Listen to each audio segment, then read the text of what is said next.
राज्य शासनाच्या जलयुक्त शिवार अभियान योजनेअंतर्गत गाळमुक्त धरण आणि गाळयुक्त शिवार तसंच नाला खोलीकरण आणि रुंदीकरण या योजनांचा गावागावात जाऊन प्रचार प्रसार तसंच जनजागृती करण्यासाठी मृदा आणि जलसंधारण विभागामार्फत जलरथ तयार करण्यात आलाय। जिल्हाधिकारी अमोल येडगे यांच्या हस्ते नुकतंच या रथाचं उद्घाटन करण्यात आलं। हा जलरथ प्रत्येक तालुक्यात 2 दिवस थांबणार असून या 2 दिवसांमध्ये मागणीनुसार संबंधित गावांमध्ये जाणार आहे।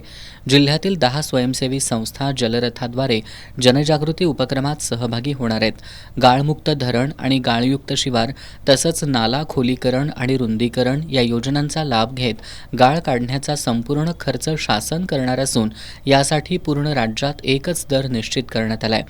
ग्रामपंचायत किंवा पात्र स्वयंसेवी संस्थेला या कामासाठी अर्ज करून जिल्हा प्रशासनानं दिलेल्या पद्धतीनुसार काम करता येणार आहे। तलावातून काढलेला गाळ शेतात टाकण्यासाठी अल्प आणि अत्यल्प भूधारक शेतकरी, विधवा, अपंग शेतकरी तसंच आत्महत्याग्रस्त शेतकरी कुटुंबांना शासनाकडून निश्चित दरानुसार अनुदानही दिलं जाणार आहे।